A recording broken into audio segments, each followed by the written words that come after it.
चलिए जी, करें start.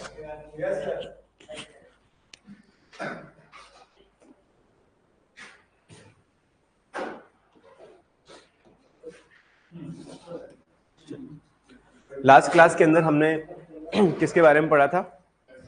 Precipitation के बारे में पढ़ा था। ठीक है, कुछ 2-3 क्वेश्चन आपसे पूछते हैं, उसके बाद क्लास को स्टार्ट करते हैं। चलिए,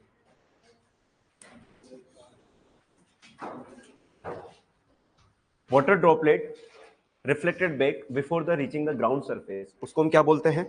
मिस्ट कहा जाता है। क्या कहा जाता है? मिस्ट कहा जाता है। मिस्ट के ब्रैकेट में आप एक वर्ड और लिख लेना, जहां मिस्ट लिखा है इसको जो है विरगा भी कहा जाता है। क्या कहा जाता है? विरगा। ठीक है, इसके बाद में अगर कहा जाए कि वाटर वेपर जो है वो डायरेक्ट सब्लिमेट हो जाती है या उसका सब्लिमेशन हो जाता है without converting in liquid form solid में, तो उसे क्या कहा जाता है? स्नो कहा जाता है। स्मॉल आइस पार्टिकल्स को क्या कहा जाता है? स्लीट कहा जाता है। लार्ज आइस पार्टिकल्स को क्या कहा जाता है? हेल्स कहा जाता है। हेल्स कौन से क्लाउड प्रोड्यूस करते हैं? कुमुलोनिम्बस प्रोड्यूस करते हैं। ठीक है, अगर हम बात करते हैं कि रिम जो है वो क्या होता है?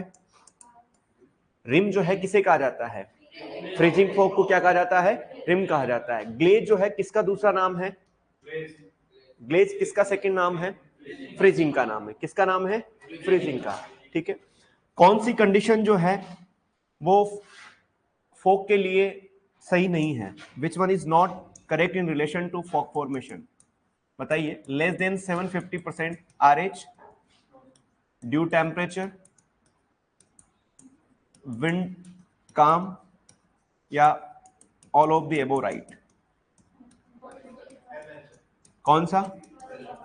फर्स्ट ऑप्शन क्या रहेगा? गलत है, क्योंकि जब भी हम फॉग की बात करते हैं तो फॉग कब बनता है? मोर देन 75% रिलेटिव ह्यूमिडिटी होना चाहिए। फॉग के पार्टिकल्स की साइज कितनी होती है? 0.01 टू 0.1 mm होती है। ठीक है, सीजन जो है वो किस, मानसून जो है वो किस लैंग्वेज का वर्ड है? अरेबिक। किस वर्ड से लिया गया है? मौसम से। टोटल सीजन जो है वो कितने होते हैं? 4 होते हैं। ठीक है, कोल्ड सीजन का ड्यूरेशन कब से कब होता है?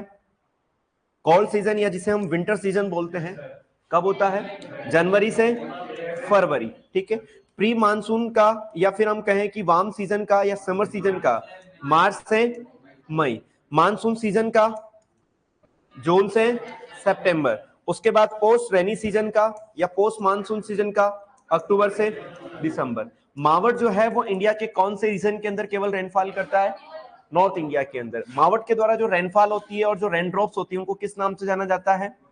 गोल्डन ड्रॉप्स के नाम से जाना जाता है। कौन सी क्रॉप्स के लिए बेनिफिशियल होगी? वीट के लिए, मींस रबी क्रॉप्स के लिए क्या होती है? बेनिफिट होती है। यहां तक हमने पढ़ा था। आज किस क्लास के अंदर हम स्टार्ट करेंगे हमारा लास्ट वेदर एलिमेंट जो है क्लाउड। 7 वेदर एलिमेंट्स की बात की थी, जिसमें लास्ट जो है हमारा है क्लाउड। क्लाउड जिनको हम क्या बोलते हैं? बादल कहा जाता है। क्या कहा जाता है? बादल कहा जाता है। ठीक है, अगर किसी का नाम बादल शर्मा है तो क्लाउड शर्मा तो नहीं बोलेंगे, नहीं बोलते ना।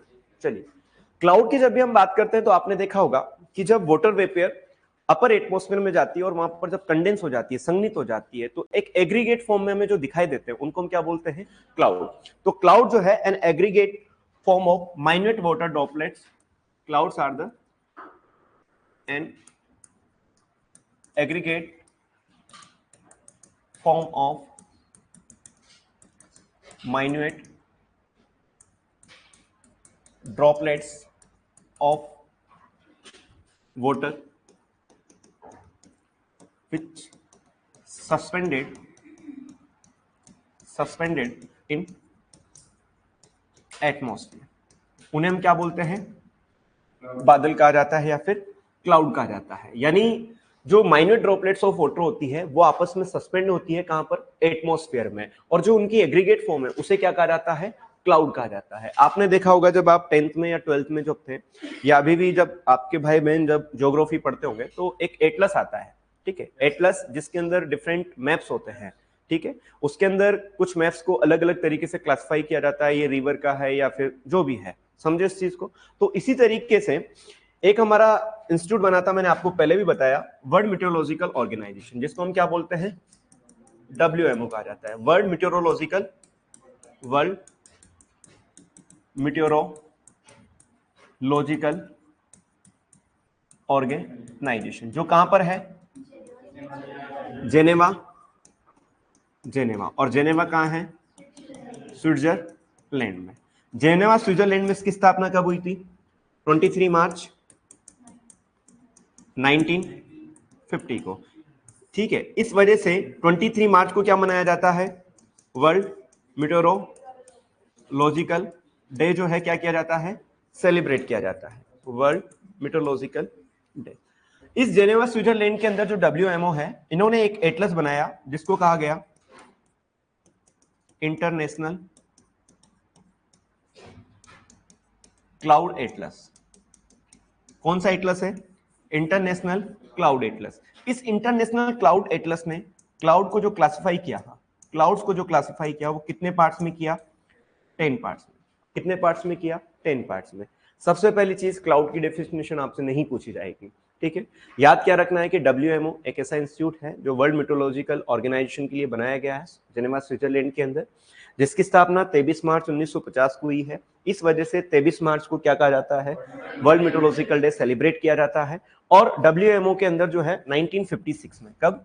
1956 में एक एटलस इन्होंने रिलीज किया, एक एटलस इन्होंने पब्लिश किया, जिसको हम क्या बोलते हैं? इंटरनेशनल क्लाउड एटलस कहा जाता है, जिसके अंदर क्लाउड को कितने भागों में क्लासिफाई कर रखा है?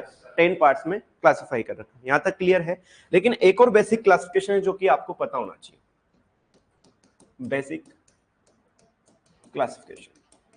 क्लासिफिकेशन जो दिया गया था वो 1956 से भी पहले से चला आ रहा है, और इसके अंदर कहा गया है कि on the basis of size, shape, colour and reflection of light, cloud को जनरली जो क्लासिफाई किया गया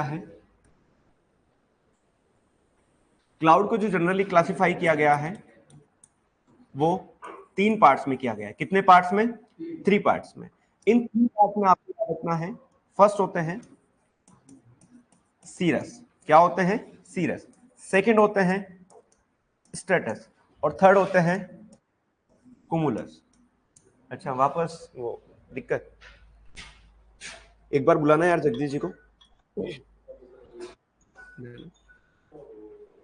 ठीक, तो यहां पर जो क्लाउड है वो बेसिक क्लासिफिकेशन के अकॉर्डिंग कितने पार्ट्स में क्लासिफाई किए गए हैं? 3 पार्ट्स में। कौन कौन सा? सीरस, स्ट्रेटस और कुमुलस। क्लियर है? अगर हम अपने बॉडी पार्ट्स की बात करते हैं तो सबसे सिर कहां होता है? सबसे अपर होता है। तो जो हाईएस्ट क्लाउड होते हैं वो कौन से कहलाते हैं? सीरस। ठीक है, तो एक चीज आपको याद रखना है, सीरस के केस में, सीरस हाईएस्ट क्लाउड, यानी जो हाइट पर रहेंगे, सबसे ऊंचे रहेंगे, उन क्लाउड्स को क्या बोलते हैं? सीरस क्लाउड कहा जाता है। आपने सुना होगा एक्सटेंशन के अंदर स्ट्रेटिफिकेशन, यानी जब हम जातीय विभाजन करते हैं तो एक स्ट्रेटिफिकेशन टर्म यूज करते हैं, ठीक है? यानी जिसके अंदर लेयरिंग होती है, जिनके अंदर डिवीजन होते हैं। तो स्टेटस क्लाउड कैसे होते हैं? ऐसे क्लाउड जिनके अंदर जो कि स्ट्रेटिफाइड होते हैं। क्या होते हैं? स्ट्रेटिफाइड, या फिर हम बोल सकते हैं जिनके अंदर लेयर्स होती है, ठीक है? तो ऐसे क्लाउड्स को हम क्या बोलते हैं? स्टेटस क्लाउड कहा जाता है। जबकि कुमुलस क्लाउड की बात करते हैं तो कुमुलस क्लाउड के लिए जो वर्ड यूज किया जाता है, हीप वर्ड यूज किया जाता है। कौन सा? हीप, यानी एक ढेरे के अंदर जो है ये रहते हैं। क्लियर है? तो बेसिक फॉर्म ऑफ के बेसिस पर क्लाउड्स को कितने भागों में क्लासिफाई किया गया है? 3 पार्ट्स। कौन कौन से? सीरस, स्ट्रेटस और कुमुलस। सीरस यानी हाईएस्ट क्लाउड, स्ट्रेटस मींस स्ट्रेटिफाइड है, लेयर्ड है, थर्ड है कुमुलस, यानी किस फॉर्म में पाए जाएंगे? हीप की फॉर्म में। तो ये 3 क्वेश्चन आपसे पूछे जा सकते हैं कि कौन से क्लाउड जो है हीप की फॉर्म में पाए जाते हैं, कौन से क्लाउड